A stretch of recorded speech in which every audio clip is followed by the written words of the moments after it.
Hello, Marky Dragon, also known as Marcus Eikenberry in real life, and this is the best of the live shows. Well, Mr. Black, you're on the air.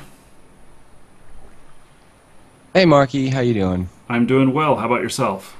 I'm doing very well. Sorry I don't have my camera on right now. I'm not in a good spot to use it. Okay.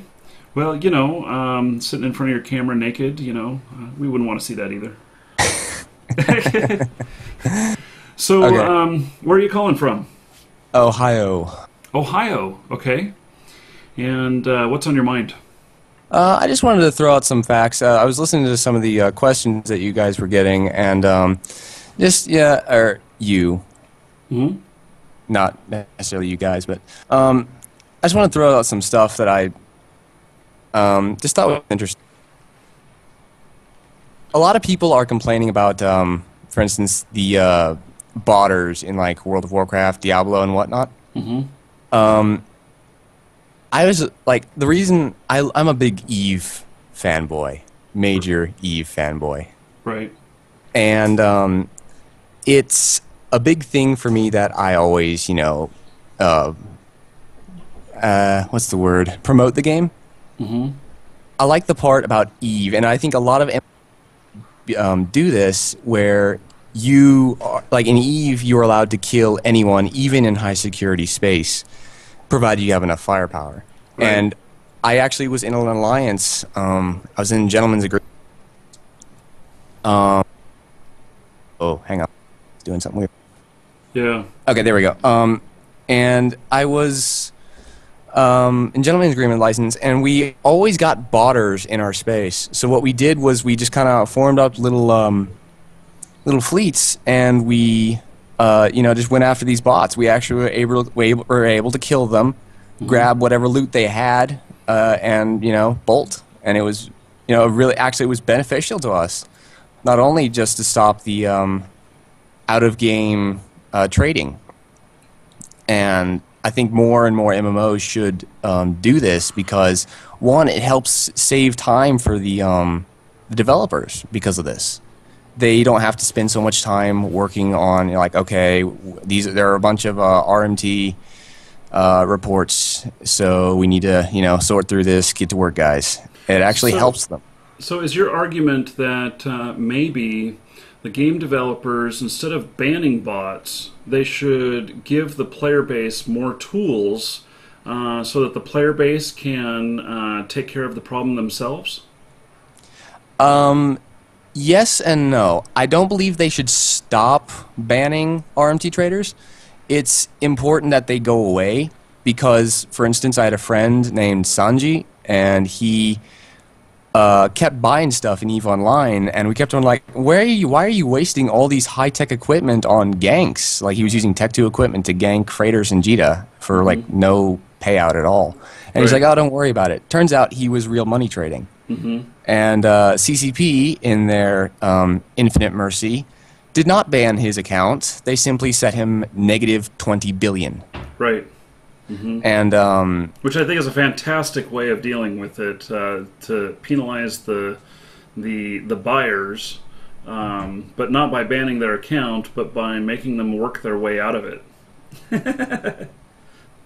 yeah, I thought it was really interesting. He ended up deleting the account anyway, starting over. Well, you know, and that's his choice at that point. But obviously, it was his choice to buy the stuff as well, in violation of the terms. This is true. This is true. And another note I wanted to, while I'm on the note of trading, back in, I believe it was March, Eve had a special where you could trade Eve timecodes for NVIDIA GeForce GTX 560 processors for the cost of 20 plex. Yeah. And well, I like what you were talking about, trading in-game cash for out-of-in-game, or out-of-in-game, the non-in-game products. Right, right. Intangible goods buying tangible stuff. Yes. And I think, according to the, I don't actually have the page up on me, I'm trying to find it, but from what I remember, the actual report was that they had like 100 or something of them, and they were sold out in seconds. Mm-hmm. And So, it was a very good response to it, and so they're thinking of doing it again. And mhm. I wanted to know what your opinion was of other companies, and what do you think that they should do this?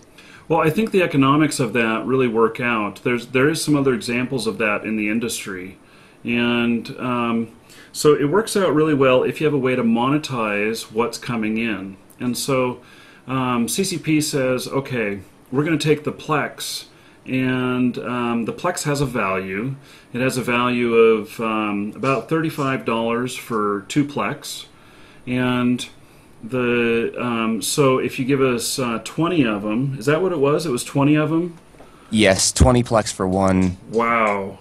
Wow. Do the math on that. So 20 plex, so that's $350. So if I were to buy the game codes from either from CCP or like a store like mine, Marquee Dragon, game codes, go look them up. There's a link in the description.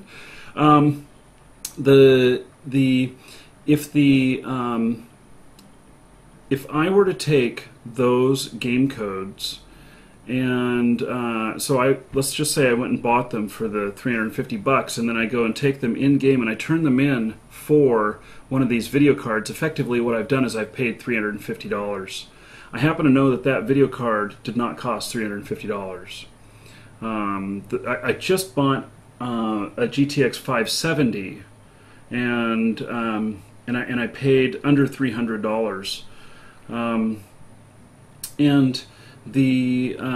so I suspect that the card was worth somewhere between $200 and $300. So CCP actually, if they go out and buy them themselves at, let's say, $300, and that they're taking in $350 worth of Plex that they then don't redeem in game and everything, they're then making an extra $50 on each one of those they sell.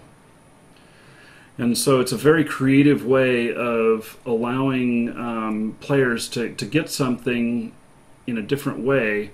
And here's why it works. It would be double dipping if they didn't have the ability for players to buy Plex with in-game ISK. And so what that did is it allowed those people who have a lot of cash in the game, which is ISK, to buy those Plex and then turn that into a tangible item that they could get shipped to them, that video card.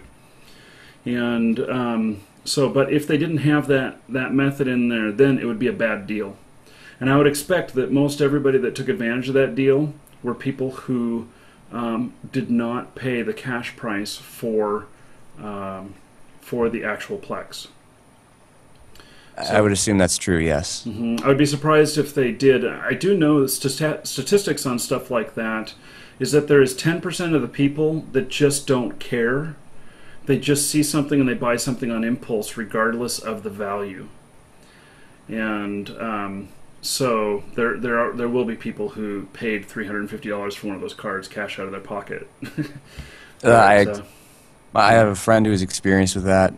League of Legends recently, like a couple months ago, released the Pulsefire Ezreal skin, and that skin actually was, most skins cost around $10 worth of money, and that skin cost, I believe, $30, and it was a decent skin, but recently they've been giving out, or not giving out, but they've been providing better quality skins than Pulsefire Ezreal for, considerably less. And my friend actually refunded that purchase because it was just not worth it.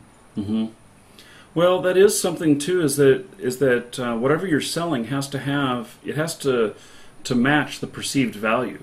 The customer needs to always feel that they at least got a fair exchange for their money, if not feeling like they got more for their money than what they were expecting.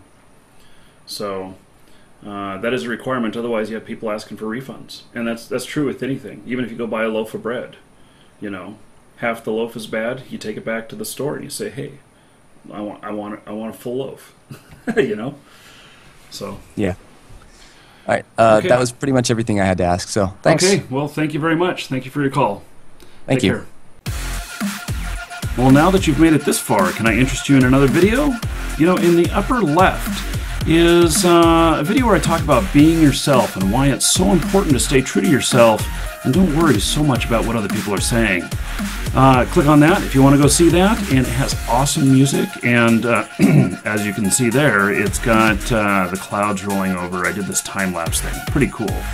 Upper right, are you interested in War Z? Have you wondered whether or not the game is any good?